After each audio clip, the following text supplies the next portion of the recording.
Welcome to the first meeting of this ad hoc subcommittee. It's got a fairly full course of business in front of it.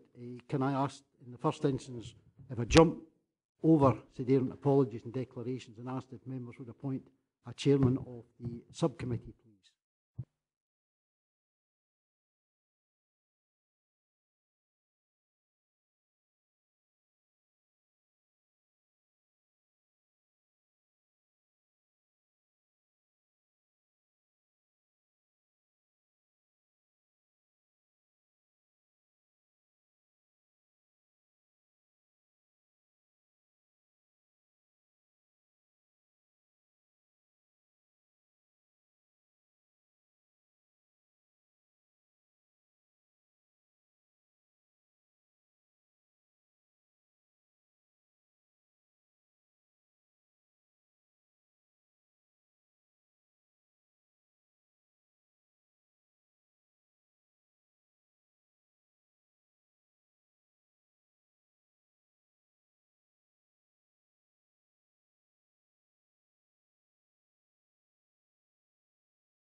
Thanks, Chairman.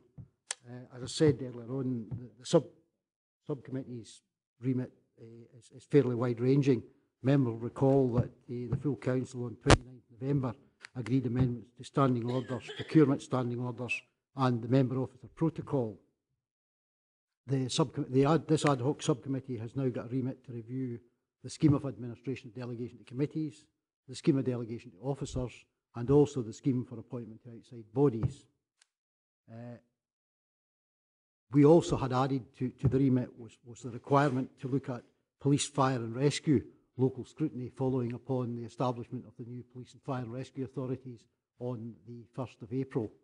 So that the report before you today majors on that, in that we require to have a committee or subcommittee or whatever members determine recommended to full council on the 29th of March, so that we have a scrutiny role and a scrutiny function in for the 1st of April to start looking at what the new police and fire authorities are doing.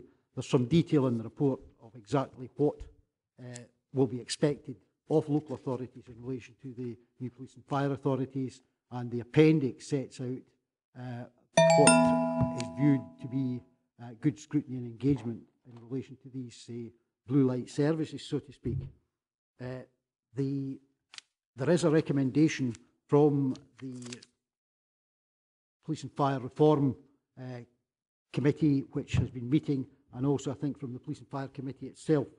We took the report round the area committees, and the area committees have excerpts, and I think members were sent excerpts from the draft minutes of the area committee meetings earlier today, Derek.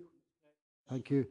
So basically, Chairman, perhaps you'd be good enough to take it and take this report in two parts. The first being the options for police, fire and rescue, local scrutiny and engagement, and then the second to look at how you would be wanting to take forward your own work plan over the course of the next few months, just to take care of the other three documents, which are fairly heavy documents in that they look to be awful simple, but when you actually go into the detail, the delegations to officers, that goes right from the chief executive all the way down to the people on the ground who have got delegations. For example, you must give authority to a community warden to carry a camera and to issue fixed penalties and things like that. So it goes all the way down through all officers. Delegations to committees may be affected if you decide you want one committee to do something. For example, if you pick up things in police and fire, such as community safety, which have been referred to in this report, well, that will affect the delegation to the Policy and Resources Committee. It also will affect some of the functions of the DG First Management Subcommittee, because community safety delivery now lies within DG First. So obviously these are the knock-on effects that members would need to look at. Appointments to outside bodies, we've got a plethora of different things within that document. I think it really needs to be refined considerably. So I'm looking forward to member input into getting these documents taken forward. I would hope, Chairman, and perhaps members will disagree with me, but I would hope that we'd be able to put a final report from this subcommittee to the full council, perhaps before the recess to enable members of the council to deliberate on and take it forward into the new or the next part of your year. I'm going to shut up now, Chairman. Claire, I will answer any specific questions, as will Liz, in relation to police and fire reform. Sorry, I'm not going to let you shut up just quite yet, Mr. Hunt. I'd just like you to clarify your earlier statement on your recommendations in terms of how members take this forward from the perspective that you spoke about earlier. I would hope that today, sir, we'll get a recommendation from the subcommittee to full council on the 28th of March, which will enable the full council to agree how they're going to treat with police and fire, and if members determine community safety into the future, that will have knock-on effect for policy and resources and perhaps DG first, depending on how much community safety involvement there is with a subcommittee or a committee to take that forward. Thereafter, I would hope that we would be able to bring forward reports to you on the scheme of administration delegation committees, then the scheme of delegation to officers, and then the scheme of appointment to outside bodies. Members will recall that in the document which went forward to the meeting on the 29th of November from the Council, there were a considerable number of recommendations which we will have to incorporate into any reports that come back to this committee. So that's how I was hoping to handle it, sir, but I'll be guided by members on that. Thanks very much. Any members, any questions? Thanks, Chair. Just it's a small one because it refers to 6.1, and I think thereafter is the setup of the new committee. There's no specific numbers in there. Proportionality is mentioned, but it does refer to it was similar to what's possibly as it is at the moment. I think just to remind me what the numbers are on the Police and Fire and Rescue Committee at the moment. I think it's 11, isn't it? 11. Yeah. Well, that's clearly what they came forward from the Pathfinder group. Area committees weren't as specific as that, but it's really for members to determine today. If you adopt the Pathfinder group recommendations, that would certainly, I would be suggesting to you take it forward as a subcommittee of 11, bearing in mind that area committees will also have a scrutiny role at a very local level. We anticipate that there will still be relatively senior police officers, relatively senior fire officers attending area committees on a regular basis. And we would hope that we'd be able to negotiate that. And certainly from informal discussions I've had with the chief officers who are going to be based in Dumfries and Galloway, they very much see that model going forward. They don't want to lose the local feel they have for the area committees. Councillor McCossie. Cheers, Chairman. If we're looking at just the Pathfinder thing at the moment, I don't have a problem with the recommendations here with one exception, and that's 6.1.3. But putting the wider community safety agenda, currently dealt with policy and resources, into that at the moment. And the reasons for that being is we had a fair discussion on this, certainly at the area committee at Nithsdale, and the feeling was, for the moment, just give the remit of the Pathfinder exactly the same sort of remit as the current police and fire committee have. For two reasons. We are not in control of this agenda. We're in control of the agenda as a council. But we've got to wait for a response from the fire brigade, see how often they want to meet with us. If they say, we're only prepared to meet with you once a year, same with the police, the area commander could say, I'm only prepared to meet with you once a year as well. So the actual running the thing is out with their hands. So I would leave it with the current remit, because I think the community safety thing is just bearing in. Members of the policy committee have got a fair grasp on that at the moment, and I think we'd want to see that through till we think it's fit to hand on. That there are other issues as well that perhaps once you get a settlement from the police and fire about what this committee would do, some of us had a wee discussion in Nithsdale and perhaps going back to having a public protection committee where issues like environmental health and trading standards would come under their remit as well. Because particularly the last month or couple of months, we've had all this hoo-ha about the horse meat. There's never been a report to any relevant committee of this council that would inform us as elected members in order that we might inform the public about it. And I think we've got folk out there in the environmental health section and the trading standards section who do a very good job, but they never get the recognition that used to get by a committee sort of saying, well done for handling that the right way. So for the future, there are certain things that some of us would like to see maybe coming under a public protection committee. And again, if we're going to look at all the committees of the council and perhaps changing their remits, because things have moved on since some of these committees were set up, maybe setting up new committees and getting rid of some existing committees, I think you've got to do it in a round. You can't look at one committee in isolation and say, oh, we'll give them that, and that takes it away from that committee. I think you've got to look at all existing committees and say, we want to take that function away from that committee and let them concentrate more on that issue. And then this issue here can be admirably dealt with because it fits in round about the remit of the other committee. So I think in the short term, I'm happy to go along with what's recommended there, with the exception of putting in the policy and resources remit at the moment. It's probably something that can be handed over to them in the future. But I think until we get a look at the wider picture, then I would leave that out at the moment.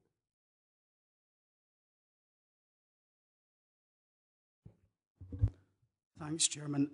Coming perhaps from a slightly different angle, but to, I think, pretty similar conclusions to Councillor McCaughey, I'm certainly happy with the recommendations on or arising from the Pathfinder group. I suppose technically it is an interest because I was on the Pathfinder group and I'm on the Pathfinder group, so I might be expected to be happy with them, but nevertheless, I do think the point that's made about 613 is quite sensible, given that there are going to be future meetings of this ad hoc subcommittee looking at delegations to committees in the widest sense. It would seem that that's probably the logical place to tie up the particular issue of what we do with community safety in its widest sense. I actually think that that's probably quite an interesting idea. A public protection committee does excite my interest. I think that might be one thing that we do need to look at quite seriously. But I suspect that because there's always a domino effect on other committees, we'd need to do that when we get to the point that we're looking at the delegations, which I assume would be a single item for this committee at one of its future meetings, and no doubt recommendations following from that. So certainly from my point of view, the remits, with the exception of the after and on 6.1.3, I would see as being a good way forward, excepting that it may end up being something of an interim way forward, but that is the nature, I suppose, of large-scale reform. Okay, thank you. I think Councillor McCaughey's point was well made in terms of the changes and the development situation in relation to committees, but not only that, the changes in relation to police and fire and what those new services are going to come together as in terms of their collaboration and work with the council.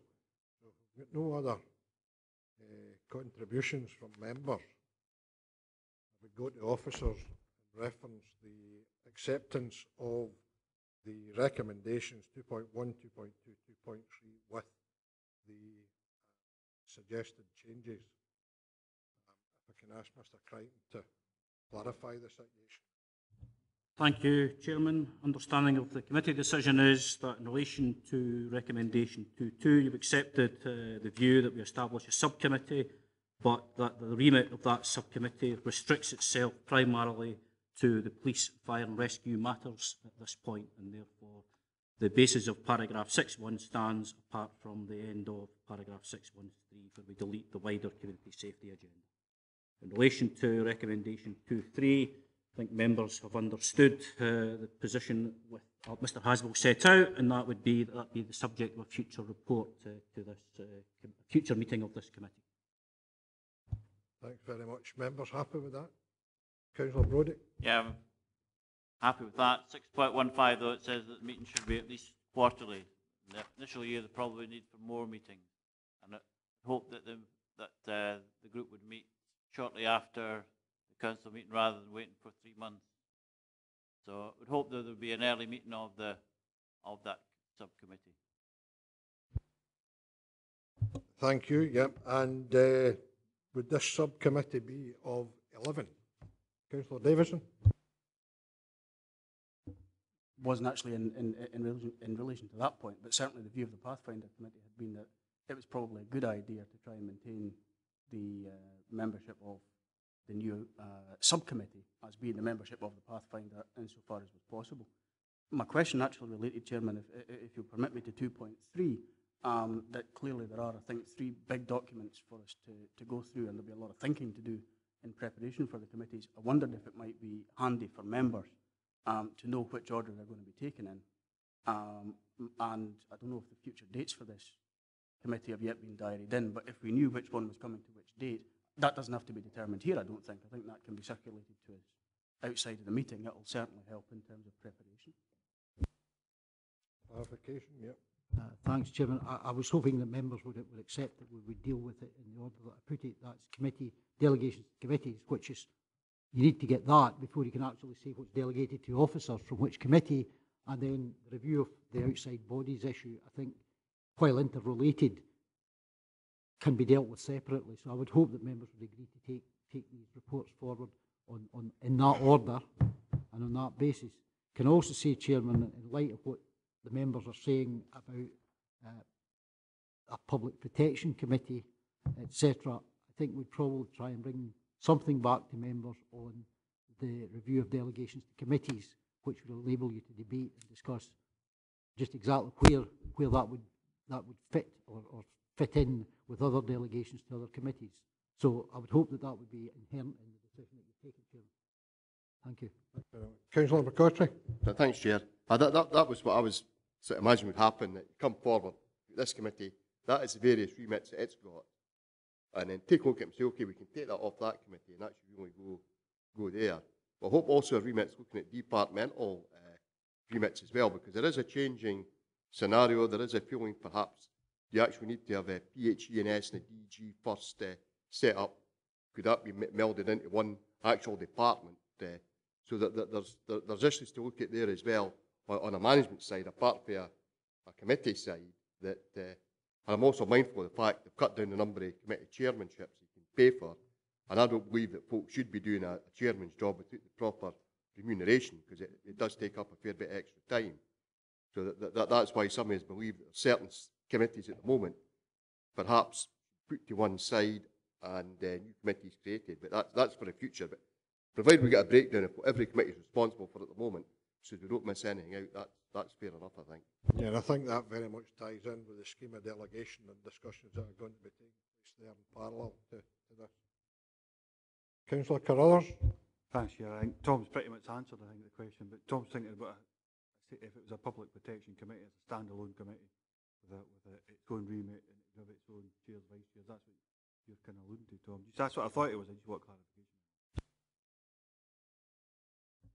Okay, members, quite satisfied with that.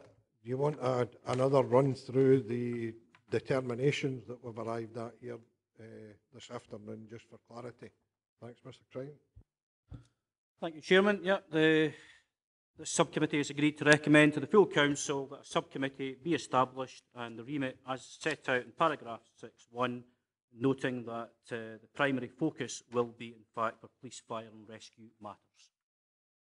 Chairman, if I may, the recommendation will be going to the public police fire, going with public protection there, Tom. The Police Fire and Rescue Committee on the 21st of March, and thereafter the full council on the 28th of March. Okay, thanks very much. And in relation to recommendation 2.3, Chairman, you've agreed the recommendation and you've noted the order in fact in which that work will be brought to the. Okay, members, content with that? Okay, I've got no other business. Thanks very much for your attendance.